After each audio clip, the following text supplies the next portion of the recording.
Assalamualaikum warahmatullahi wabarakatuh.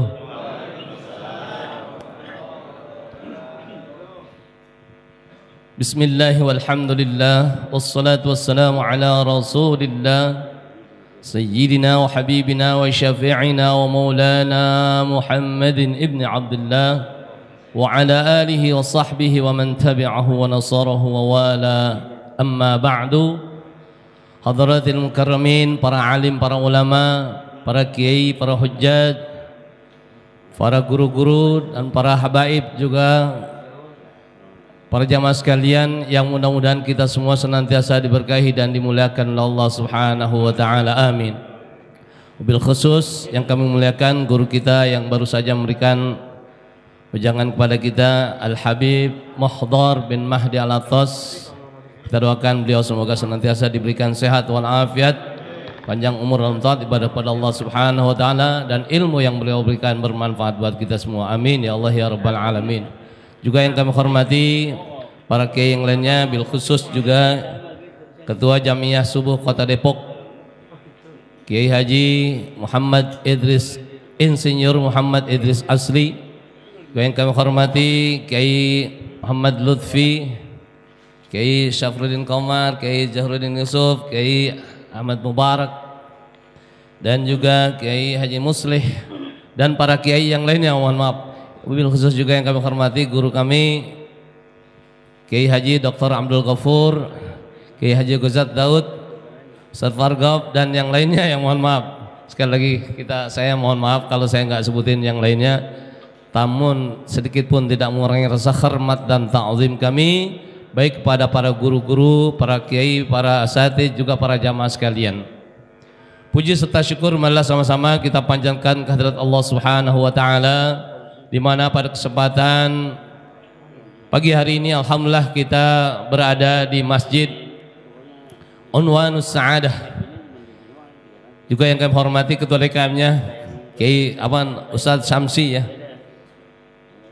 Kita berada di Masjid Unwanus Sa'adah yang pada kesempatan ini seharusnya yang memberikan tausiah, kalau kemarin saya dengar Kiai Haji Hamzah, kebetulan beliau udah berangkat umroh kemarin tanggal 7. Tadi kelupaan nyebut kali Kiai Hamzillah ya. Jadi beliau berangkat umroh juga sama dengan Kiai Zailani tadi yang dikatakan. Nah, tadi kita sama-sama telah mendengarkan bahwa kita telah mendengarkan bagaimana faidahnya kita membaca ayatul kursi. Di antaranya kalau bisa jangan kita tinggalkan juga membaca ayat kursi itu setelah kita sholat 5 waktu. Setelah kita membaca suratul Fatihah, paling tidak kita baca ayatul kursi 1 kali. Apa di antara fadilahnya? Rasulullah nyatakan orang yang membaca ayat kursi setelah sholat 5 waktu itu tidak ada jarak antara dirinya dengan kematiannya, melainkan dengan surga, melainkan kematian, kata Rasulullah. Jadi sayang banget kalau kita tinggalkan baca ayatul kursi. Nah tadi juga diantaranya Habib bilang bahwa ketika kita akan masuk rumah baca ayat kursi 4 kali. Nah alhamdulillah saya juga pernah dapat dari Al Habib Hamid bin Alwi Al-Haddad Al-Attas. Beliau nyatakan kalau masuk rumah jangan lupa baca surah Al-Ikhlas. Orang yang membaca surah Al-Ikhlas diantaranya Allah akan terus berikan rezeki kepada dia, gak terputus, insya Allah. Insya Allah. Kalau kita yakin dengan wirid-wiridan itu. Jamaah sekalian kami hormati, baik. Nggak ada yang putus, duit nggak ada yang putus kata Ki. Duit putus nggak laku ya. Rizki yang nggak putus insya Allah. Kalau rizki itu banyakkan kita memang berfokusnya kepada duit, padahal rizki itu mencakup segala hal, baik duit, kesehatan, kebaikan dan sebagainya. Wih, rizki itu semua. Anak pada baik, di rumah pada nyaman dan sebagainya, itu juga merupakan rizki buat kita. Artinya jamaah sekalian kami hormati, Bersyukur kita pada Allah bahwa pada kesempatan pagi hari ini kita masih dapat melangkahkan kaki kita dari rumah menuju tempat ini dalam rangka niat nuntut ilmu. Nawaitu an atlubal ilm talaban liridhaillah. Sengaja aku akan menuntut ilmu dalam rangka mencari ridha Allah Subhanahu wa taala.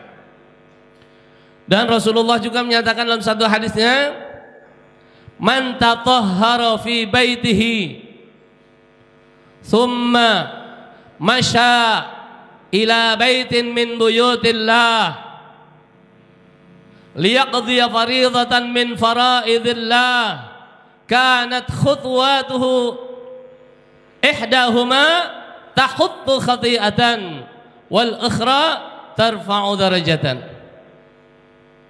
Barang siapa orang yang telah bersuci dari rumahnya, kita pada umumnya udah berwudu dari rumah. Ya, kadang-kadang ada orang entar di sono aja di masjid, tahu masjidnya penuh orang mau wudu. Begitu juga kadang-kadang kita berangkat ke Masjid Nabawi, maupun Masjid Mekah, Masjidil Haram.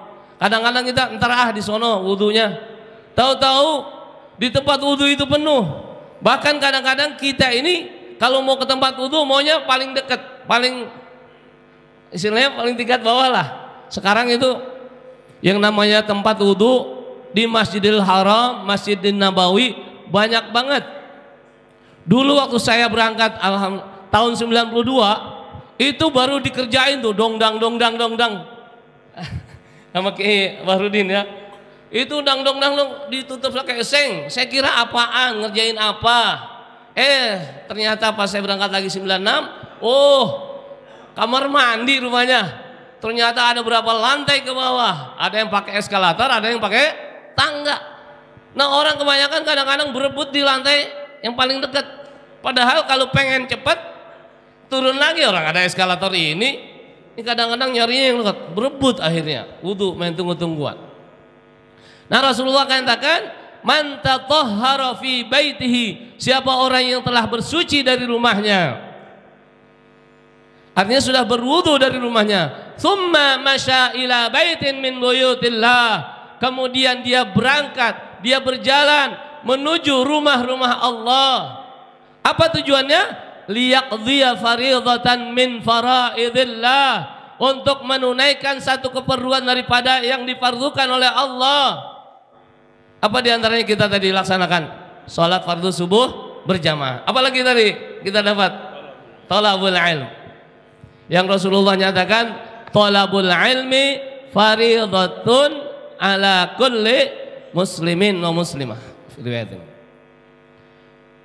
Hadirin jamaah sekalian kami hormati, apa ganjaran buat orang yang telah bersuci dari rumahnya kemudian berangkat menuju rumah daripada rumah-rumah Allah, untuk apa tujuannya? Untuk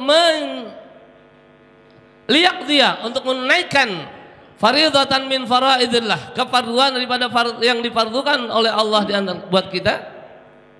Kanat khutwatuhu ihdahuma, maka adalah buat orang yang berangkat seperti itu adalah langkah kakinya itu diantara salah satunya yaitu tahuttu khati'atan, Allah akan menghapus segala keburukannya, kesalahannya.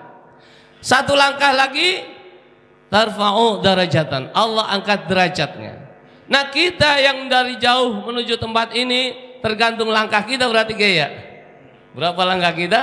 Kalau yang kagak jalan berarti naik motor, berapa putaran jari motor kita, ya. Nah, itu satu putarannya, satu langkah kita itu hapusan kesalahan kita, dan satu lagi angkat derajat buat kita. Hadirin jamaah sekalian kami hormati, oleh karena itu rasanya rugi kalau kita setiap harinya nggak melangkahkan kaki kita menuju masjid-masjid Allah, terutama untuk melaksanakan ibadah sholat yang 5 waktu. Terkadang ada di antara kita, yang penting gua sholat, yang penting saya sholat, biar di rumah juga nggak apa-apa. Padahal kalau kita lihat hadis Nabi, la salata li jaril masjid illa fil masjid. Ada yang mengatakan tidak sah sholat bagi orang yang bertetangga dengan masjid kecuali sholatnya di masjid. Namun ada lagi yang mengatakan tidak sempurna dia mendapatkan pahala sholatnya bagi yang bertetangga dengan masjid kecuali sholatnya di masjid. Namun ada juga orang datang ke masjid untuk sholat, namun saya lihat kadang-kadang sendiri-sendiri. Sono satu orang, sana satu orang. Padahal kalau kita udah niat mau berangkat ke masjid, cari jamaah. Kalau memang udah ketinggalan, biar satu orang juga. Karena apa? Rugi rasanya kalau kita sholat sendirian. Rasulullah nyatakan, salatul jama'ati afdalu min salatil fardhi bisab'in wa 'ishrina darajah. Salat berjamaah itu lebih baik daripada salat sendirian sampai bandingannya 27 derajat. Walaupun kita cuman berdua, itu namanya sudah berjamaah. Apalagi dengan salat berjamaah, ini keuntungan kita lebih banyak. Apalagi orang yang menjadi imam, enak banget itu. Ya. Rasulullah katakan, cuman ada risikonya juga buat orang yang jadi imam ya Habib. Rasul katakan dalam satu hadisnya, man amma qauman falyattaqillah wal ya'lam annahu dhaminun mas'ulun lima dhamina. Fa in ahsana kana lahu mithlul ajri man shalla khalfahu wa ma kana min naqsin fahuwa alaihi. Barang siapa orang yang menjadi imam dalam satu kaum, maka hendaklah orang itu falyattaqillah, maka hendaklah orang itu takutlah kepada Allah. Takut kalau sholatnya kurang bagus, takut kalau caranya kurang rapi, takut kalau sholatnya kurang khusyuk, takut kalau sholatnya nggak benar. Jadi kadang-kadang ada juga di antara kita yang penting nyelonong jadi imam di depan. Apalagi kita orang pendatang, orang luar datang ke daerah orang lain, mentang-mentang kita ustadz nyelonong aja jadi imam. Itu Rasulullah katakan jangan seperti itu. Man zara qauman ya fala ya jangan, siapa orang berziarah pada satu kaum jangan jadi imam di situ.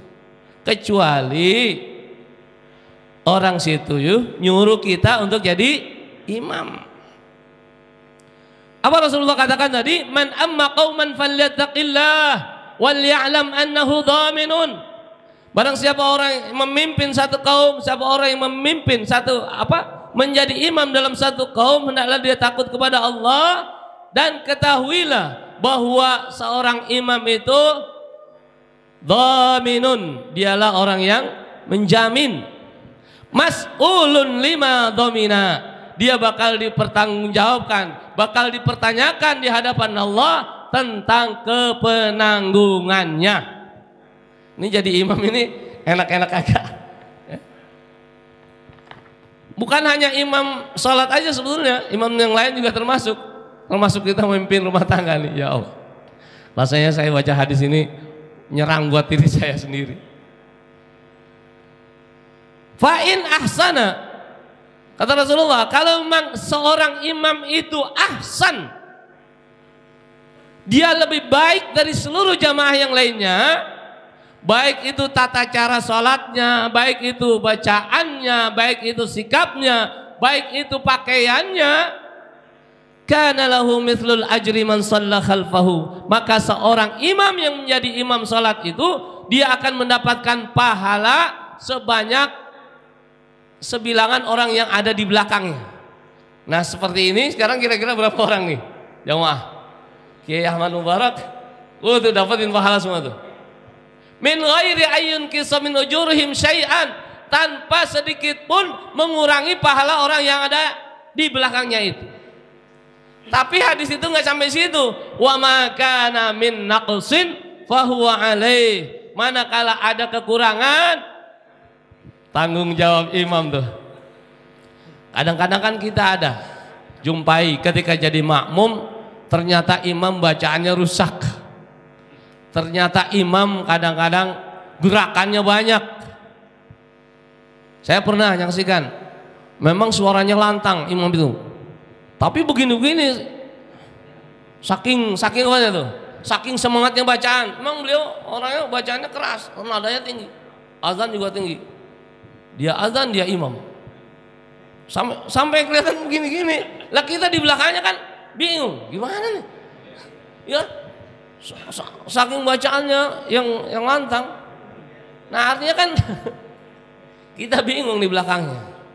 Atau apalagi kadang-kadang kita jumpai, terkadang imam di depan kita pakai peci yang seharusnya ini jidat terbuka, jidatnya ditutup sama peci. Padahal dikatakan syurutus sujudi sab'ah. Dalam kitab Safina kita bacakan gitu. Syarat-syarat sujud itu ada 7. Pertama, an yakuna sujudu sab'ata a'dha'in. Hendaklah sujud itu 7 anggota. Al-jabhah wal kaffain rukbatain qadamain. Jidat, 2 tangan, telapak tangan, 2 ruku, lutut sama telapak kaki, 2 telapak kaki. Nah, sedangkan syaratnya jidat kita itu maksyufah, terbuka. Nggak boleh ada nutupin rambut, nggak boleh nutupin jidat kita sorban, nggak boleh nutupin jidat kita peci. Justru kadang-kadang orang yang kagak peci sholatnya sempurna, yang pakai peci malah agak sempurna. Orang pakai pecinya begini, di mana tempat sujudnya? Padahal ini maksufah. Rasulullah senantiasa ketika sujud itu meletakkan hidungnya di tempat sujud. Ini kadang-kadang ada orang sujud, bukannya jidat dipakai buat sujud, tapi ubun-ubun, bisa ngelihat ke belakang. Ya Allah ya. Dan hendaklah syaratnya juga ketika kita sujud, di samping kita letakkan jidat kita di tempat sujud dan terbuka, syaratnya kita beratkan kepala kita itu. Ya juga jangan asal cuman nempel. Apalagi syaratnya wa adamul hui, jangan ada niatan lain di antara ketika sujud itu selain daripada sujud. Dan juga syaratnya nggak boleh ada sesuatu yang jatuh di tempat sujud itu, sesuatu yang menempel sama kita dan ikut sama kita gerakannya. Kita diri, kita duduk, kita ikutin kita. Contohnya sorban. Kita lagi sujud, kebetulan sholat pakai sorban. Sorban kita jatuh duluan, kita sujud di atas sorban. Ini enggak sah sujud kita. Atau ada ibu-ibu mohon maaf yang pakai mukena, kadang-kadang mukenanya tertutup sini jidatnya. Apalagi kadang-kadang itu mukenanya jalan duluan, dia sujud di atas mukena. Ini juga bisa menghalangi sahnya sujud kita. Kemudian at-tuma'ninatu fi, tuma'ninah pada sujud itu. Nah inilah yang harus dipikirkan buat kita ketika kita mau jadi imam. Kira-kira saya udah pas belum ya jadi imam? Udah waktu ternyata. Ya. Hadirin jamaah sekalian kami hormati. Untuk itu marilah kita berusaha senantiasa, wabil khusus dalam salat kita usahakan benar-benar kita laksanakan salat itu dengan khusyuk, dengan ikhlas. Juga bacaan-bacaan salat kalau bisa kita jangan sampai terburu-buru bacaan itu. Ketika bisa jadi dari terburu-buru itu nggak sempurna bacaan kita, baik makhrajnya, tajwidnya dan sebagainya.